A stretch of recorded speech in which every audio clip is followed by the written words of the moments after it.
নমস্কার, আমি জবা। কেমন আছেন সবাই? আশা করি সবাই ভালো আছেন, সুস্থ আছেন। আমরাও ভালো আছি। আমার আরও একটি নতুন ব্লগে সবাইকে স্বাগত জানাই। আর এটা হচ্ছে সোমবারের ভিডিও। যাই হোক, সোমবারের ভিডিওটা এডিট করে রেখেছিলাম, ভয়েসের কারণে আমি দিতে পারিনি ভিডিওটা। তো যেহেতু কালকে জামাই ষষ্ঠী গেছে, সেই ভিডিওটাও করা আছে। এর পরের দিন সেই ভিডিওটা আপনারা পেয়ে যাবেন। তো এখন হচ্ছে সমস্ত বাসি কাজ আমি সেরে নিয়েছি। আর এদিকে তাড়াহুড়া করছি, রান্নাবান্না করে দিতে হবে, মেয়েদের টিফিন করে দিতে হবে, কারণ আজকে স্কুল যাবে। অনেক দিন পরে স্কুল খুললো, তো সবাই যাবে মোটামুটি, তাই জন্য মেয়েরাও যাবে। তো ছোটো মেয়ে যাবে অন্য স্কুলে, আর বড় মেয়ে যাবে আর একটা স্কুলে, কেননা যেই স্কুলে ও পড়তো সেই স্কুল থেকে অন্য স্কুলে ভর্তি করেছি। তো তার জন্য খুব আনন্দ পাচ্ছে যে স্কুলে যেতেই হবে। তো ওর এখনও ড্রেসটা আনা হয়নি। ওর বাবা একবার গেছিলো, তখন ছিল দোকান বন্ধ। তো আর একবার গিয়ে এখন ড্রেস আনা হয়ে গেছে। তার জন্য ও ছোটো মেয়েকে আর ওর বাবাকে ভাত দিয়ে দিয়েছি, ও খায়নি। কারণ স্কুল যেহেতু যেতে পারবে না, তার জন্য বলছে আমি এখন আর ভাত খাবো না, সেই 10:30টার পরে। তো যাই হোক, তো ওর বাবা বলেছে আমি এনে দেবো, তুই হচ্ছে রেডি হয়ে থাক। তো আমি এদিকে দেখেন রান্না বসিয়ে দিয়েছি, আর অনেক কিছুই রান্না হচ্ছে, কেননা এই মাছ ভাজা খেতে খুব ভালোবাসে মেয়েরা। তো তার জন্য ভাজা করে দেব, আর ডাল আছে। আর ওদিকে এই পটল আর আলু দিয়ে করব মাছের ঝোল, কেননা বাবা হচ্ছে পটলটাই খায় সবজিটা। তো পটল বেছে বেছে আর মাছ দিয়ে দেবো। আর এইদিকে দেখেন আপনাদের দাদাভাই বললো এই বাটাটা করে দাও, আমি ফটাফট এই বাটাটা করলেই ভাত খাবো। তো তার জন্য বাটাটা করে দেবো এক্ষুনি, তারপরে ভাত দিয়ে দেবো। তো দেখেন এখানে হচ্ছে বাটাটা পুরো কমপ্লিট হয়ে গেছে। এর মধ্যে দিয়েছি রসুন, কালো জিরা, কাঁচা লঙ্কা আর একটা পেঁয়াজ দিয়েছি, ভালোভাবে ভেজে নিয়েছি। ভেজে এবারে শিলনোড়ায় বাটবো। কেন বলেন তো, মিক্সচারে এটা বাটলে না মানে বেশি হচ্ছে গুঁড়া হয় না, ওই কালো জিরেগুলো না আস্তে আস্তেও থেকে যায়। এর জন্য ভালোভাবে শিলনোড়ায় গুঁড়া করে নিলাম। করে বেটে তারপরে দেখেন আপনাদের দাদাভাই আর ছোটো মেয়েকে ভাত দিয়ে দিয়েছি। আর মেজো মেয়ে বলছে এখন খাবো না, কেননা স্কুল যেতে পারবে না, যেহেতু ড্রেস আনা হয়নি এখনও। তো ওর বাবা বললো যে তুই ভাত খেয়ে চান করে রেডি হয়ে থাক, আমি ড্রেসটা আনলে পরেই তুই স্কুল চলে যাবি ড্রেস পরে। তো এদিকে দেখেন আমার এদিকে কমপ্লিট হয়ে গেছে বাটাটা। আর এদিকে দেখেন টিফিন বানিয়ে দিচ্ছি 2 মেয়ের জন্য, আর আমার বাবাকে দেব। তো আমার বাবা না আলু খায় না, তবুও না আমি আলু সিদ্ধ করে ওটাকে ভালোভাবে মেখে পেঁয়াজ কাঁচা লঙ্কা সব কিছুতে মেখে করে দিচ্ছি। আমি বলেছি যে একদিন খেলে কিছুই হবে না, তো তার জন্য খাবে। তো তার জন্য বাবাকে 2টো দিয়ে দেবো, আর ওদের 3টে করে দিয়ে দেবো দুজনাকে। তাহলে হয়ে গেল, তাহলে সবারই হয়ে যাবে। আর জুয়ের জন্য একটা রেখে দেবো। ও সকালবেলা কিছুই খেতে চায় না, তবুও বলবো যে একটা খেয়ে নে। তো এদিকে দেখেন ভাজা আমার এদিকে হয়ে যাচ্ছে, আর রান্না প্রায় কমপ্লিট হয়েই গেছে। আর এদিকে আপনাদের দাদাভাই বলেছে যে মাছ ভাজা তো খাওয়াই হয়ে গেলো প্রায়। আর ওইদিকে পটল আলু দিয়ে একটু মাছের ঝোল করে দিচ্ছি বাবার জন্য।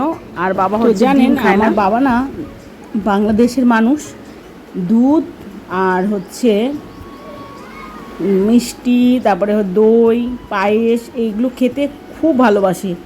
আর ডাক্তার দেখিয়ে একটা রোগ হয়েছে, এমনই একটা রোগ যেটা হচ্ছে এগুলো কিছুই খাওয়া যাবে না। দুধের যে জিনিসগুলো আছে এগুলো বাবার সব খাওয়া বারণ, তো কিছুই খেতে পারবে না। তার জন্য আমার কিন্তু খুবই কষ্ট লাগে, কেননা যেটা ভালোবাসতো খেতে সেটাই কিন্তু খেতে পারে না। তো যাই হোক, কিছু করার নেই। এখন ভালো থাকতে গেলে ডাক্তারের কথা মতনই সব কিছু খেতে হবে।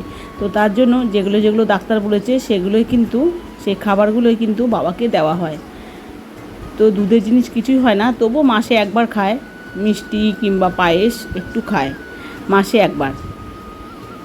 তো এদিকে দেখেন টিফিনটা খুবই গরম ছিল, তার জন্য টিফিন কারিতে ভরে আবার খুলে রাখলাম মুখটা, একটু ঠান্ডা হোক তারপরে ঢেকে দেবো।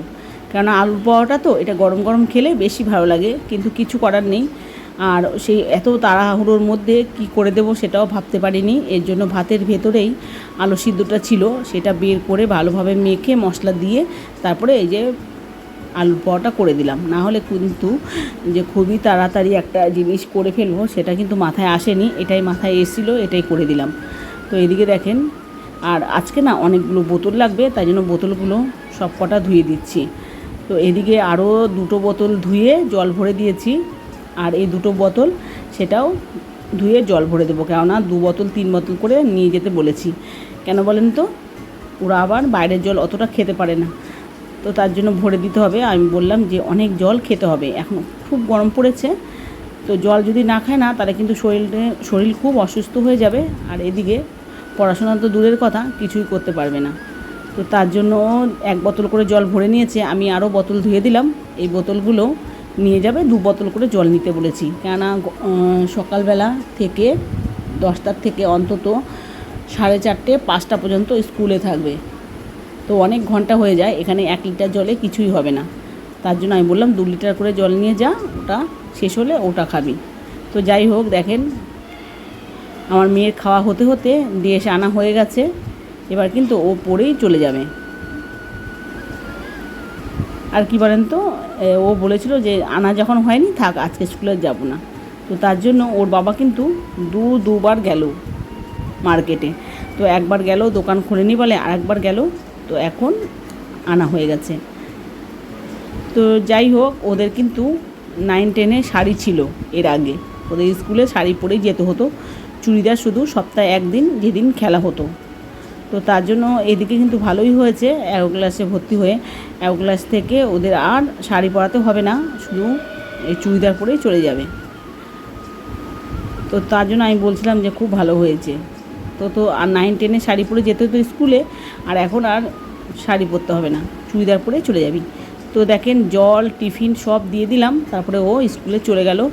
আর এই সাইকেলটা 1 নম্বরে রেখে যাবে, সেখান থেকে টোটো কিংবা বাসে চলে যাবে। তো ওইদিকে ওকে পাঠিয়ে দিলাম, আর ঘরের যে সমস্ত কাজগুলো ছিল সেগুলো সেরে নিয়েছি। থালা বাসন ধোয়া, ওরা ভাত খেলো, সেই থালা বাসন ধোয়া, জায়গা মোছা, এগুলো সব করে নিয়েছি। করে দেখেন ডিম বসিয়ে দিয়েছি, একেবারে রাতের জন্য রান্না করে রাখবো তরকারিটা। এদিকে তরকারিটা রান্না হলেই চান করে আমি পুজো করে নেব, কেননা আজকে ছোটো মেয়ে বাড়িতে নেই, সেই পুজোটা দিত। তো যাই হোক, এখানে ভিডিওটা শেষ করলাম, দেখা হবে পরবর্তী ভিডিওতে। ততক্ষণ ভালো থাকবেন, সুস্থ থাকবেন, টাটা বন্ধুরা।